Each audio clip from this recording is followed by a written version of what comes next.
मैं छोटे बच्चों से भीख मंगवाता था। लोगों को लगता कि मैं गरीब बच्चों को भोजन देकर बहुत भला काम करता हूँ, लेकिन मैं तो उनसे भोजन के बदले रोज काली कमाई करवाता था। मुझे खबर थी कि ये गलत है, लेकिन मोटी कमाई के लालच ने मुझे जकड़ रखा था। मैंने कुछ दिनों से अपनी बेटी पर ध्यान नहीं दिया था। तभी एक दिन मैंने देखा कि मेरी बेटी तो मेरा नाम संजय है। मैं ज्यादा पढ़ाई लिखाई नहीं कर सका। शायद इसका एक कारण यह भी हो सकता है कि हमारी आमदनी इतनी नहीं थी कि मेरे पिताजी मुझे पढ़ा लिखा सके। दरअसल मेरे पिताजी ऑटो चालक थे और वह ऑटो चलाकर हमारे घर का गुजारा करते थे। लेकिन एक दिन दिल का दौरा पड़ने से उनकी मौत हो गई और हमारे घर का चूल्हा जलना ही बंद हो गया। उसके बाद मेरी माँ गांव के जमींदार के खेतों में काम करके 2 वक्त की रोटी का जुगाड़ कर पाती थी। लेकिन मेरा तो वही था कि मैं कोई भी काम की तलाश में जाता, लेकिन निराश होकर घर पर आ जाता, क्योंकि अक्सर पढ़ाई लिखाई ना करने की वजह से कहीं पर भी मुझे काम नहीं मिल पा रहा था। अगर कोई काम मिलता तो वह था खेतों में काम करना, जो मुझसे कभी नहीं होता था। गर्मी की वजह से मुझे चक्कर आने लगते थे, जिसकी वजह से मैं बिल्कुल बेरोजगार घर पर ही रहता। अब तो मेरी माँ को ऐसे काम करते देख मुझसे रहा नहीं जाता। मैं बहुत कोशिश करता कि मैं इनका हाथ बंटाता, लेकिन मेरी भी कमजोरी मुझे लेकर बैठ जाती और मैं कुछ भी ना कर पाता। खैर, ऐसे ही दिन निकलते गए। अब तो हमारे रिश्तेदारों ने बोला कि संजय की शादी करवा दी जाए। लोगों के मन में यही था कि मैं जानबूझकर कोई काम नहीं करता हूँ और पूरा दिन घर पर बैठा रहता हूँ। तभी उन्होंने विचार किया कि मेरी शादी करवा दी जाए। शायद शादी होने के बाद मुझे समझ आ जाए और अपनी पत्नी के शौक पूरे करने के लिए मैं कुछ कमाने लगूं, जिसमें मेरी माँ का भी हाथ बंट जाएगा। यही सोचकर मेरी शादी करवाने का फैसला किया। अब लड़की मिलना मुश्किल हो गया था, क्योंकि एक बेरोजगार और गरीब लड़के को कौन अपनी लड़की दे सकता था। लेकिन कुछ मशक्कत के बाद एक रिश्ता मिल गया और मेरा रिश्ता एक गरीब परिवार से हो गया। मेरी होने वाली पत्नी का नाम प्रेमलता था। प्रेमलता ज्यादा नहीं पढ़ी लिखी थी। वह भी अपनी माँ पिताजी के साथ खेतों में काम करके अपने घर का गुजारा करती थी। खैर, जब मुझे यह बात पता चली कि प्रेमलता भी खेतों में काम कर सकती है, तो मुझे काफी शांति मिली कि माँ के साथ प्रेमलता काम करके माँ का हाथ बंटा देगी और मुझ पर कोई भी तरह का प्रेशर नहीं आएगा। लेकिन शादी के बाद यह सब तो उल्टा हो गया था। प्रेमलता तो कभी भी खेत में काम करने नहीं गई और पूरा दिन घर पर ही रहती थी। अब तो मेरी माँ अकेले खेतों में काम करती। अब तो मुझसे जरा भी बर्दाश्त नहीं हो रहा था कि मेरी माँ हम दोनों का पेट पाल रही है। मैं सीधा शहर निकल गया और काम की तलाश में इधर उधर भटकने लगा। सब रिश्तेदारों ने मुझ पर प्रेशर डाल रखा था कि तुम्हें जरा भी शर्म हया है या नहीं। अपनी माँ से खेतों में काम करवाते हो और खुद पूरा दिन घर में पड़े रहते हो। फिर मैं करता भी क्या, क्योंकि मुझे कोई काम भी नहीं मिल रहा था। खैर, आखिर में मैंने थक हार कर शहर जाने का फैसला किया और शहर जाकर सोचा कि वहां पर किसी दुकान में बोझा ढोने का काम शुरू कर दूंगा। जितना रुपया बनेगा उतना ही काफी है।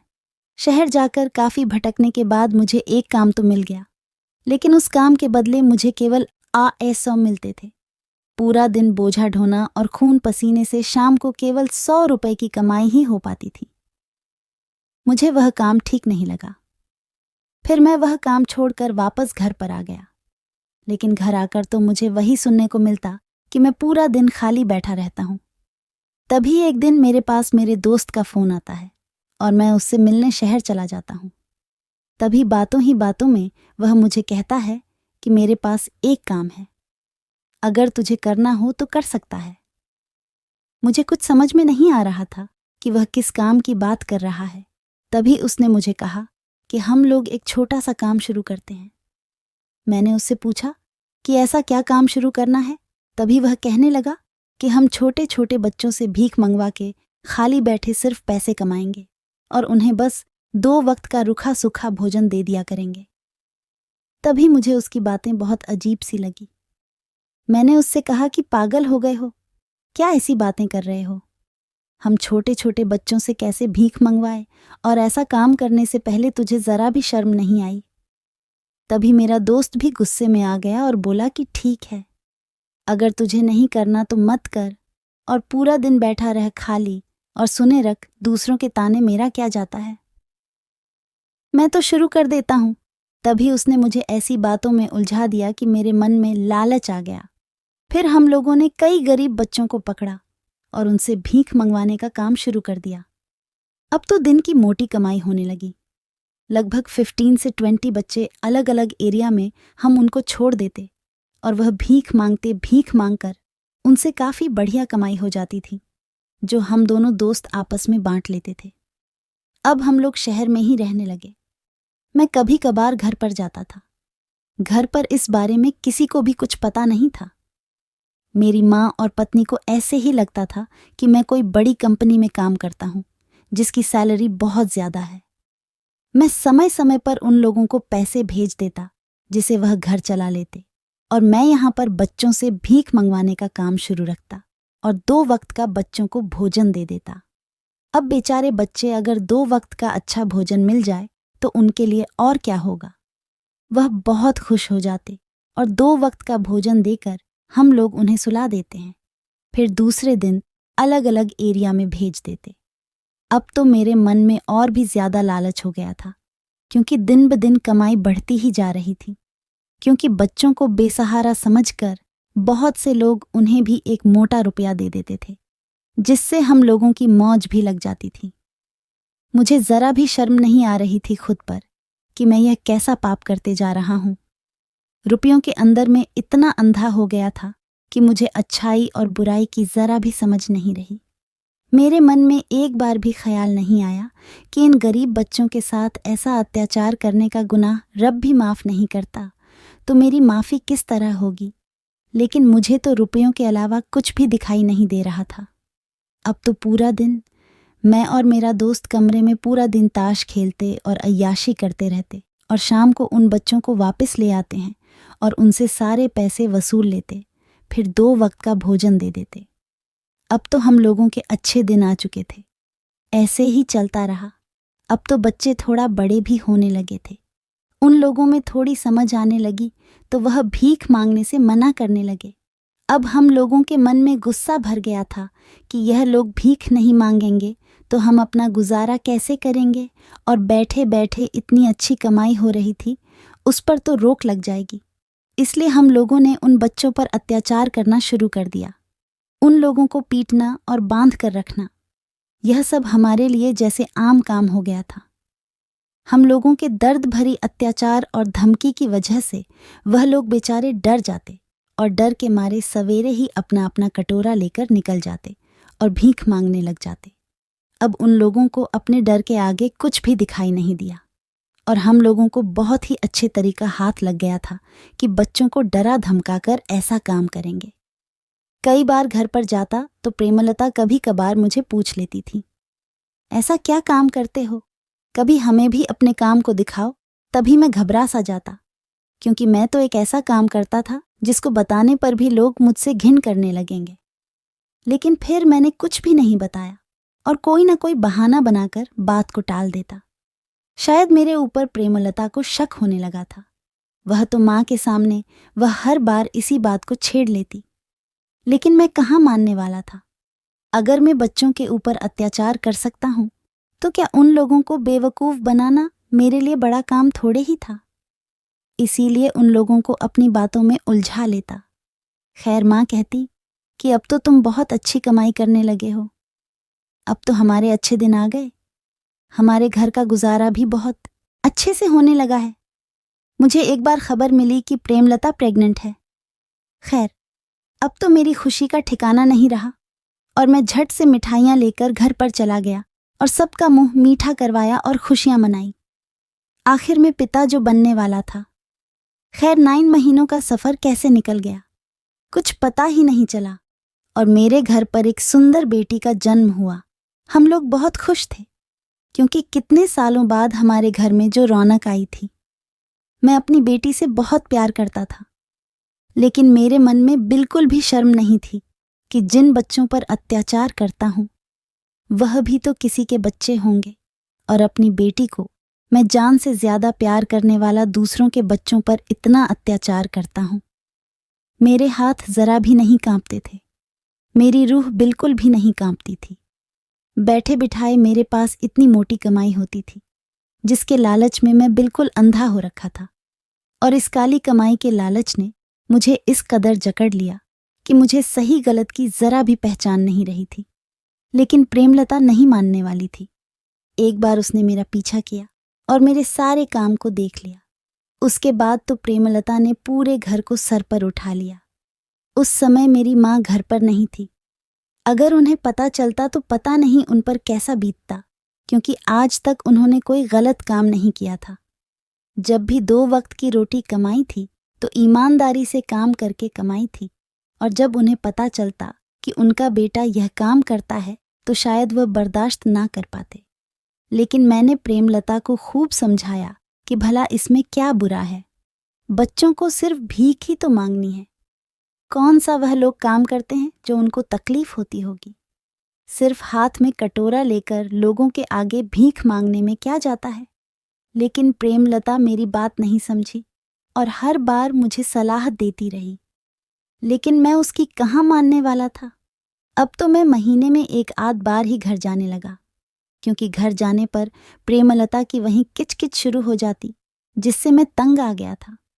अब तो मैं शहर से ही घर पर पैसे भेज देता और कभी कभार अपनी बेटी से मिलने के लिए चला जाता था। अब समय निकलते जरा भी समय नहीं लगा और अब मेरी बेटी पूरी 5 साल की हो चुकी थी। उसका जन्मदिन आने वाला था, लेकिन मैं घर पर नहीं जा पाया क्योंकि यहाँ पर मेरा दोस्त भी यही नहीं था। तो इन बच्चों को संभालना मेरी जिम्मेवारी थी, क्योंकि सुबह उन लोगों को भीख मांगने भेजना और शाम को आकर लेकर आना और खाना देना, यह सबका मेरा ही था। इसलिए मैं घर पर नहीं जा सका, लेकिन उन लोगों को पैसा भेज दिया और बोल दिया हो कि आप लोग मेरी बेटी का जन्मदिन धूमधाम से मना लो। अपनी बेटी के जन्मदिन के लिए मैं इतना खर्चा कर रहा था, लेकिन जिन मासूम बच्चों से हम भीख मंगवाते था वह भी तो जन्मे ही थे। उनका जन्मदिन तो दूर, उनके जन्मदिन पर किसी ने उनको विश तक नहीं किया। अपने जन्मदिन के ऊपर हर बच्चा अच्छे कपड़े पहनना, मिठाई खाना और घूमना फिरना और सब लोगों से प्यार और दुआ लेना, यही तो काम होता है। लेकिन इन गरीब मासूम बच्चों को तो हम लोग पता नहीं क्या क्या यातनाएं देते थे। उनके जन्मदिन का तो हमें पता तक नहीं रहता था कि कब आता है और कब जाता है। हो सकता है इनके जन्मदिन के दिन भी हम लोग इन पर अत्याचार करते हो। खैर, लेकिन मेरे कहाँ समझ में आने वाली थी ये बात। मेरी अक्ल पर तो को इस तरह पत्थर पड़ा हुआ था कि मुझे रुपयों के अलावा कुछ भी दिखाई नहीं देता था और बैठे बिठाए इतनी कमाई होती रहे। इससे हर किसी के मन में लालच आ जाता है, तो मैं भी तो फिर इंसान ही था। मेरी कहाँ समझ में आने वाला था कि यह सब सही है या गलत। खैर, कुछ महीनों तक मैं घर पर नहीं गया। लगभग 6-7 महीनों के बाद जब मैं घर पर गया तो मैं अपनी बेटी को देखा। इस बार मैं कुछ दिनों के लिए घर पर गया था, हालांकि 1 महीने घर पर ही रुकने वाला था। इसीलिए मैं अपने दोस्त को यहाँ पर छोड़कर चला गया। काफी महीनों बाद अपनी बेटी को देख रहा था। मुझे बहुत खुशी हुई, लेकिन फिर मुझे एक बात पर अजीब सा शक होने लगा कि मेरी बेटी स्कूल के लिए बैग लेकर निकलती है, लेकिन शाम को जब घर आती है तो उसके पूरे कपड़े खराब होते हैं, मिट्टी धूल और उसके बाल भी बिखरे होते हैं और थकावट के मारे मानो उसका चेहरा भी लाल पड़ा होता है और उसकी आंखें भी मानो जैसे धूप में पूरी तप कर आई हो। जब भी मैं उसे पूछने की कोशिश करता तो वह कुछ न बोलती और अपने कमरे में चली जाती। इतनी छोटी सी बच्ची आखिर करती क्या होगी, और स्कूल का बोलकर निकलती थी और आती है तो उसका ये हुलिया होता था मानो जैसे मजदूरी करके आई हो। मैंने अपनी पत्नी प्रेमलता से इस बारे में बात की। तभी प्रेमलता ने कहा कि मुझे क्या पता, आपकी बच्ची आप पूछो। तभी मुझे गुस्सा आ गया, क्योंकि प्रेमलता इस तरह बात जो कर रही थी। मैंने उसे कहा कि मेरी बच्ची का क्या मतलब है। तभी प्रेमलता बोली कि मैंने तो आपसे उसी दिन रिश्ता तोड़ लिया था जिस दिन से आपने उन मासूम बच्चों पर अत्याचार और भीख मंगवाना शुरू किया था। अभी भी समय है, इन सबको छोड़ दीजिए लेकिन उस समय मेरे को प्रेमलता की सारी बातें गलत लग रही थीं और उस पर बार बार गुस्सा आ रहा था कि वह ऐसा क्यों बोल रही है। तभी मैंने आखिर तक पता लगाने की सोची कि मेरी बेटी के साथ होता क्या है। तभी मैंने सोचा कि कल मैं खुद इसका पीछा करूंगा और इसे स्कूल छोड़ने के बाद इसका बाहर ही वेट करूंगा और देखता हूं कि स्कूल से निकलने के बाद इसके साथ क्या होता है। तभी मैंने दूसरे दिन अपने बच्ची को स्कूल में छोड़ा और उसी के पास बने गार्डन में बैठकर पूरी तरह देखने लगा। उसके बाद थोड़ी ही देर बाद कुसुम स्कूल से बाहर निकलती है और उसके साथ 2 आदमी होते हैं जो कुसुम को छुट्टी होने से पहले ही अपने साथ लेकर आते हैं।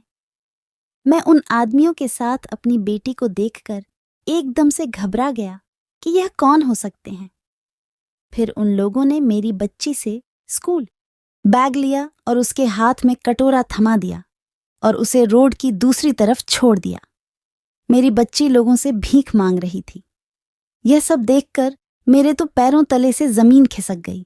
मेरी आंखों में आंसू थे क्योंकि मैं बिल्कुल भी बर्दाश्त नहीं कर पा रहा था कि मेरी बेटी भीख मांग रही है। मैं झट से उसकी तरफ गया और उसके हाथ से कटोरा लेकर फेंक दिया और उसे गोद में उठा लिया और कसकर गले से लगा लिया। उतने में वह आदमी भी वहां पर आ गए और बोले कि कौन हो तुम और हमारी बच्ची को ऐसे ही उठा क्यों रहे हो।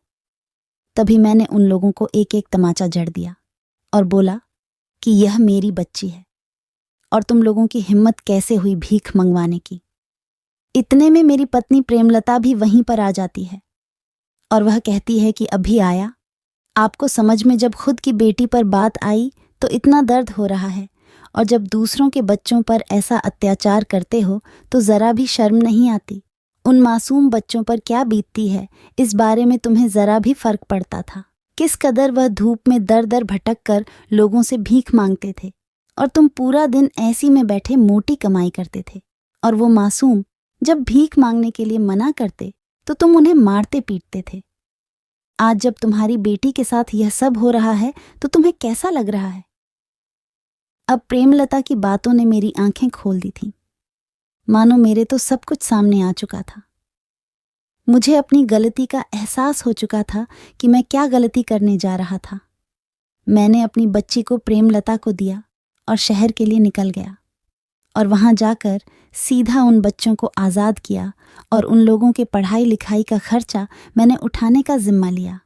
मैंने सोचा मैंने आज तक जितनी भी काली कमाई की थी वह सब उन बच्चों पर लगाने की सोची और उन्हें अच्छे अनाथ आश्रम में छोड़ दिया और उनकी पढ़ाई लिखाई का सारा खर्चा और रहने खाने का सारा खर्चा अपने सर पर उठा लिया और अपनी गलती का पछतावा करते हुए उन बच्चों से माफ़ी मांगी। मेरे दोस्त ने मेरे साथ झगड़ा किया कि तुमको क्या हो गया है, ये क्या कर रहे हो। तभी मैंने उससे कहा कि मैं जो भी कर रहा हूँ सही कर रहा हूँ। अगर तुम्हें यह सब गलत लग रहा है तो तुम अपना काम कर सकते हो, लेकिन मैं अब इस बात को दोबारा नहीं करूँगा। और मैं उन बच्चों को अनाथ आश्रम में छोड़कर घर पर आ गया।